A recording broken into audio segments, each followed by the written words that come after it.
اگر زندگی اور آخرت میں کامیابی چاہیے تو اپنے اندر نرمی پیدا کر لو. لوہے کی تلواروں کے سامنے جو نہ جھکے لوگ وہ رسول اللہ صلی اللہ علیہ وسلم کے اخلاق کی تلوار کے سامنے جھک گئے تھے. وہ سمامہ بن اسال آپ نے سنا ہوا قصہ، چودھری تھا نا، صحابہ نے پکڑا اور اس کو باندھ دیا، انٹیلیجنس نے لیا اور مسجد کے ستون سے باندھ دیا، اور وہ اتنا بپھرا ہوا تھا. اللہ کے رسول تشریف لائے، فرماتے ہیں ما عندک یا سمامہ، سمامہ کیسے ہو؟ کہتے ہیں تنعم تنعم علی شاکر وَإِن تَقْتُلْ تَقْتُلْ ذَا دَمٍ، احسان کرو گے تو احسان کا بدلہ ملے گا، اگر خون بہایا نا تو بدلہ لینے والے ہیں میرے. اللہ کے رسول مسکرا دیے، کہا اس کو دودھ پلاؤ. کس کو؟ جو جانی دشمن ہے، جو کہتا ہے مدینے جیسا برا شہر کوئی نہیں اور نعوذ باللہ آپ جیسا برا کوئی انسان کوئی نہیں، اس کو اللہ کے رسول کیا کہہ رہے ہیں؟ اس کو دودھ پلاؤ.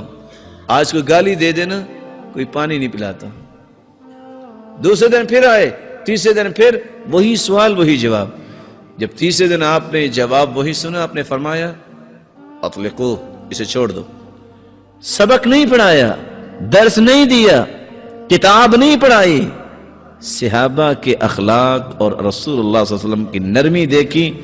جب کھول دیا وہ باہر گئے، غسل کیا، واپس آ گئے. کہا سمامہ آپ کیسے آئے ہو؟ کہا موت آئے گی تو آپ کے قدموں میں آئے گی. کس نے گرایا؟ اخلاق نے.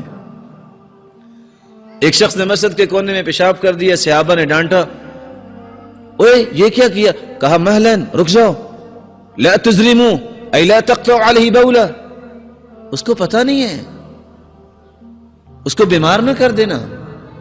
جب وہ فارغ ہوا، آپ نے پانی ڈول کا منگوایا اور بہا دیا اور کہا سنو، ان هذه المساجد لم تبنى لهذا، یہ مسجدیں اس لیے نہیں بنائی گئی، انما ہی لذکر اللہ والصلاة وتلاوة القرآن. مسجدوں میں تو ذکر کرتے ہیں، قرآن پڑھتے ہیں، نماز پڑھتے ہیں، اس طرح کے کام نہیں کرتے. وہ پہلے تو ڈر گیا کہ سارے صحابہ نے ایسے میرے ساتھ کیا ہے، تو پھر ریلیکس ہو گیا. دعا کرتے اللہم ارحمنی و محمد، یا اللہ یا مجھ پہ رحم کر یا محمد پہ رحم کر.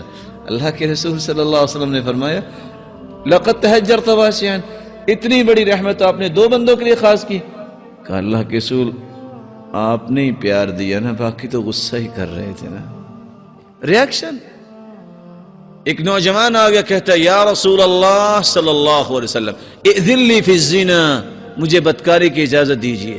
اور صحابہ کہتے ہیں اوے کیا کہہ رہے ہو، کس ہستی کو کہہ رہے ہو؟ فرمایا مہلن، رک جاؤ. مریض جب ہاسپٹل میں آتا ہے نا تو کچھ مریض زیادہ ہی سیریس ہوتے ہیں تو وہ اول فول بولتے ہیں، ڈاکٹر غصے میں نہیں آتے کیونکہ بیمار ہے نا. اور بسا اوقات مریض نہیں آتا، ڈاکٹر کو بھاگ کے جانا ہی پڑتا ہے. فَدَنَا مِنْهُ، وہ تو وہاں ہی کھڑا رہا، خود اللہ کے رسول اس کے قریب ہوئے اور ڈائیگنوز کرنے کے لیے ڈاکٹر اور طبیب بھی نبض دیکھتے ہیں اور مختلف انسٹرومنٹ استعمال کرتے ہیں. اللہ کے رسول صلی اللہ علیہ وسلم نے ڈائیگنوز کرنے کے لیے 4 سوال کر دیے. فرمایا اتحبہ لأمک، پسند ہے تجھے تمہاری والدہ کے ساتھ کوئی زیادتی کرے؟ قال لا واللہ، شباب تھا، نوجوان تھا. کہا نہیں اللہ کی قسم مجھے تو پسند نہیں ہے. قال ولا الناس يحبون لأمهاتهم، لوگوں کی بھی عزتیں ہیں، ان کی بھی مائیں ہیں، وہ بھی پسند نہیں کرتے. اتحبہ لبنتک، اتحبہ لاختک، اتحبہ لخالتک، اتحبہ لعمتک. سارے رشتے گنوائے، بیٹی، بہن، خالہ اور پھپھو. 5 سوال کیے، ساتھ اس کا سر لٹک گیا. آپ نے کندھے پہ ہاتھ رکھا، اللہم اغفر ذنبہ وطہر قلبہ وحصن فرجہ. اے اللہ اس کے گناہوں کو بھی معاف کر دے، اے اللہ اس کے دل کو بھی پاک کر دے اور اسے پاک دامن بنا دے. مسند احمد کی روایت ہے فَلَمْ يَلْتَفِتْ بَعْدَ ذَلِكَ إِلَى شَيْءٍ، پھر باقی زندگی اس نے کسی کی طرف آنکھ اٹھا کے نہیں دیکھا. علاج کس نے کیا؟ اگر وہ اس نے جب سوال کیا تھا تو 1 لگا دیتے، سمجھ آ جانی تھی اس کو.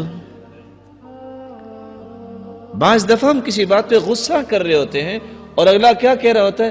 حَلَّا تُفَهِّمَنِي قَبْلَ أَن تُهَاجِمَنِي، کاش تم نے مجھے سمجھایا ہوتا تو تمہیں غصہ کرنے کی ضرورت نہ ہوتی۔